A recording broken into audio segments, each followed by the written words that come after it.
नमस्कार, मैं हूं दिबांजलि मोइत्रा।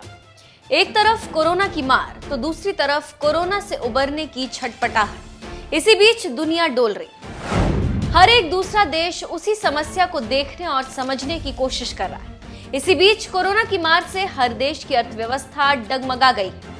इसी बीच केंद्र की मोदी सरकार के लिए एक झटका है। वैश्विक रेटिंग एजेंसी S&P ने कहा है कि चालू वित्त वर्ष के दौरान भारतीय अर्थव्यवस्था में 5% की गिरावट आने का अनुमान।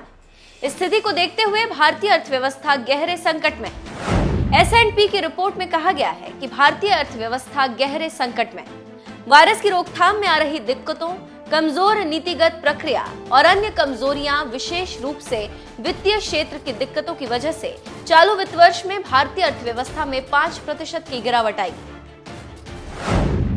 हालांकि अगले वित्त वर्ष में अर्थव्यवस्था की स्थिति सुधरेगी। S&P की माने तो 2 साल में करीब 3000 अरब डॉलर के उत्पादन का नुकसान होगा।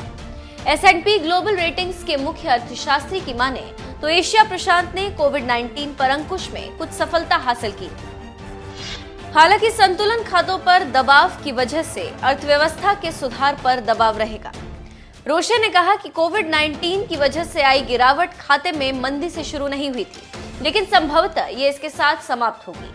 इसका मतलब है कि निवेश कम होगा, रिकवरी की रफ्तार सुस्त रहेगी और अर्थव्यवस्था को एक स्थायी चोट पहुंचेगी। रेटिंग्स एजेंसी ने आगे कहा कि इस महामारी की वजह से गतिविधियां अचानक रुक गईं। इसमें गिरावट को थामने के लिए नीति निर्माताओं ने बैंकों के जरिए कंपनियों और परिवारों को असाधारण वित्तीय समर्थन दिया।